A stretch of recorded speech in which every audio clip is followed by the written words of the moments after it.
Appreciate you guys taking time out of your schedule to come hang out with me and listen in to all the wonderful questions that people ask and all the macro and all the fun stuff that we'll get into mind. And we'll go ahead and jump in.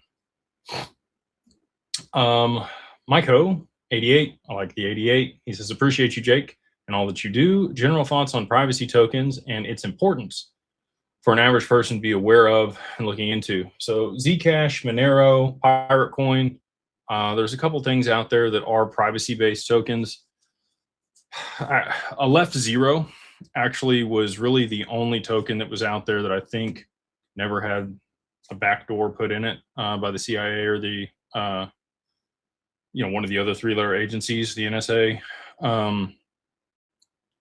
We know Matt Newberg very well, and so that project is winding down. Zcash and Monero are two of the prominent tokens out there. I'm confident that they're going to be able to roll out zero knowledge proofs on the XRPL and some of these other blockchains.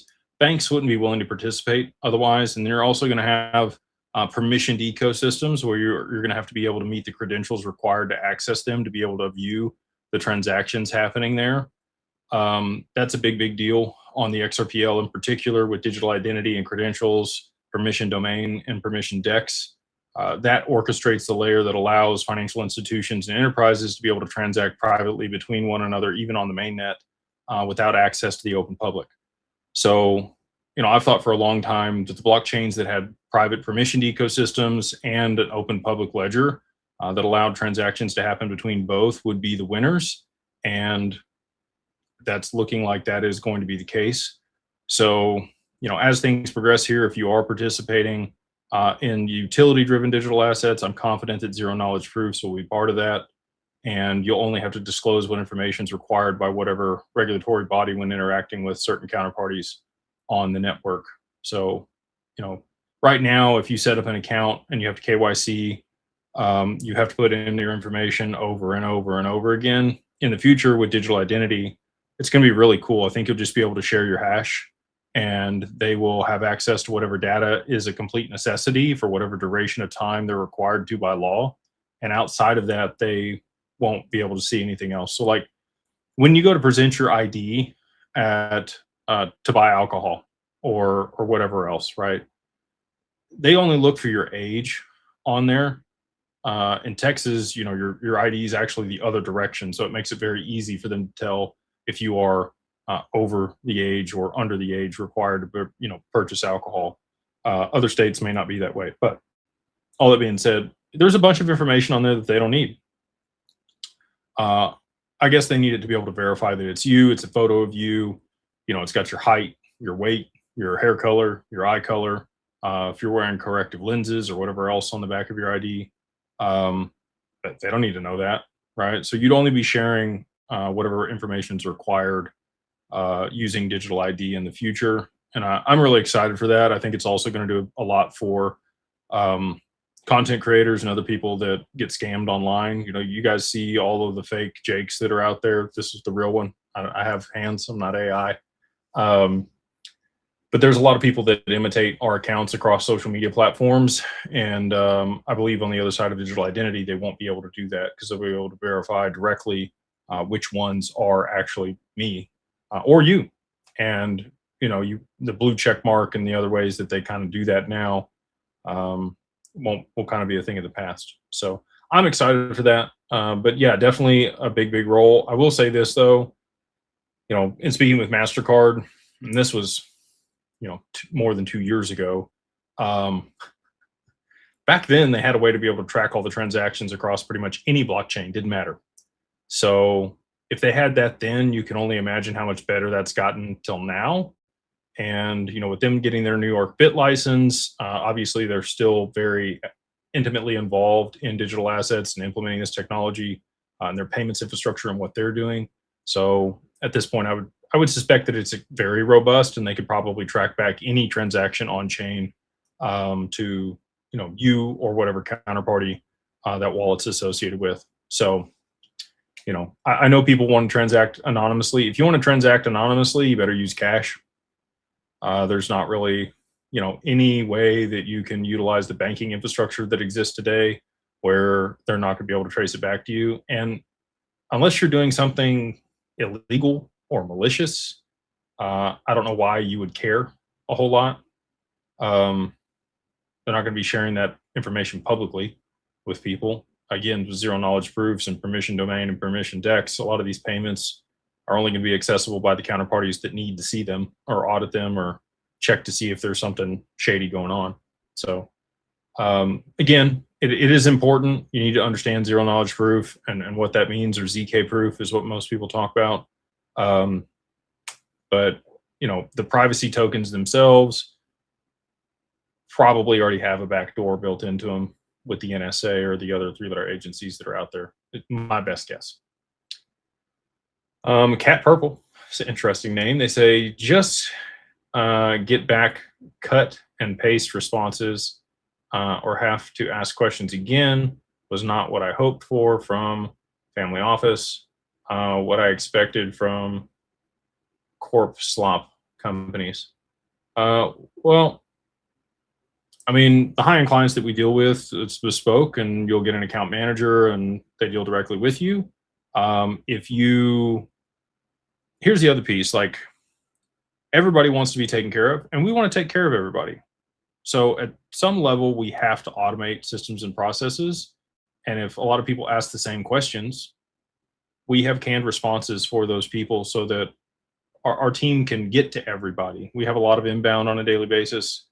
And so I'm not making excuses. I'm just saying you have to understand like how a business actually operates. If you want bespoke advice and you want somebody to cater to you, we do that for a portion of our client base that holds large amounts of assets with us. And we're happy to do that. We have a white glove service for those individuals. But, to be able to do this at scale and make sure everybody has access to what they need, we also have, streamlined systems to be able to make that scalable. You can't have both, right? With AI, we're getting there.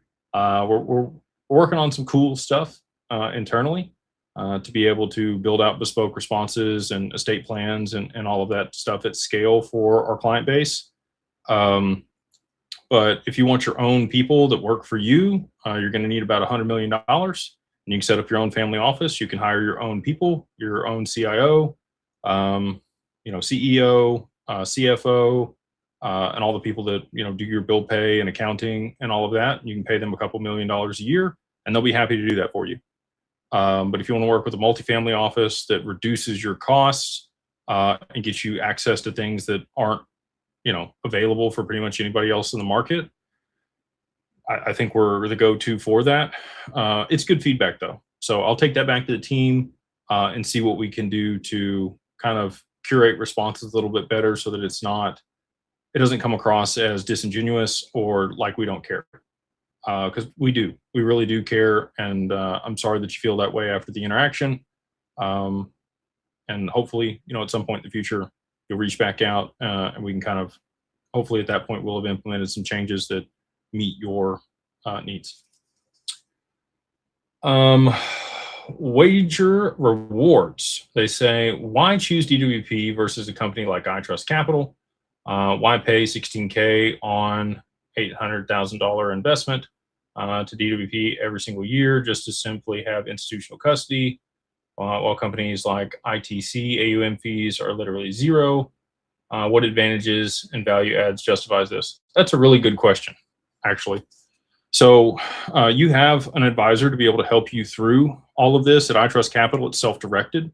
They only do self-directed IRAs. They also have a self-directed Fireblocks instance where you can hold your assets. I have a little bit different, definition of institutional custody than other people do. It's kind of a term that's thrown around, and they're not wrong or right. I think Fireblocks is great. They use MPC technology. They don't have HSMs, which is required in order to be FIPS compliant for a qualified custodian here in the U.S. There's additional oversights and audits that we have to adhere to because we are SEC registered and FINRA registered. That also causes, some additional compliance and red tape and all those things. So there's some additional security and things that we have around what we do. Um, we also have access to institutional products to be able to generate returns on the XRP or other digital assets that you have with us that those counterparties won't. In order to be able to offer, pooled vehicles or any of the other investment products, you're going to likely have to be a registered investment advisor, um, which requires a lot of additional overhead and compliance and personnel and all those things. Um, I'm pretty confident that we have access to the most institutional products that are out there, and we'll continue to bring those to market over the next, 1 to 6 months. I think a lot of people are going to be very happy with the ways that they're able to put their assets to work while they're held there, safe and secure. It's going to be difficult for other people to be able to bring those products to their client base without the oversight from the regulators or offering unregistered securities. There was, and I'm not saying anybody that you mentioned is anywhere remotely close to this. I think that the people that you mentioned are actually doing a very good job operating in the space that we're currently in. We've taken a little bit different path than most people. We've tried to uphold the highest level of regulatory compliance that we possibly could. Um, and so with that, it's been a little bit slower grow. The marketing rule applies in ways that it doesn't to other people. Um, so, and again, we're not saying you hold everything with us either, right? 800 grand is a decent amount of digital assets. And we have a lot of people that open an account with us and park the minimum over there or a little bit more than the minimum until we see some price movement or the ability to generate additional returns that they're comfortable with in a way that they're comfortable with. So, I don't think it's an either or. I think it's an and type deal. I encourage people to hold a portion of their assets on a cold wallet, maybe another exchange with iTrust Capital. We just want to be a tool and an option for people in the market. And because of the way that we're structured and the additional assurances that we have, along with the advisory, like you're not going to get bespoke financial advice at any of those other places. They aren't going to be able to walk you through how to exit your position, mitigate taxes, structure your estate the right way. It's kind of you're left to your own devices. Again, it's self-directed. So if that matters to you, if you're already very financially literate and you've built out a plan and you understand, where you're going, what you're going to do with the money, how to mitigate the taxes, how to do it the right way, then you're probably fine to just use the other platforms. But that's what justifies the additional cost that we charge our client base. And as the assets grow in value over $10 million, it drops to 40 bips. So it continues to come down. And as our costs come down, we will continue to pass those savings on to our client base. So yeah, again, like I don't think it's an either or. I think it's an and we're happy that there's other good people in the market doing good things to be able to provide solutions to people. So.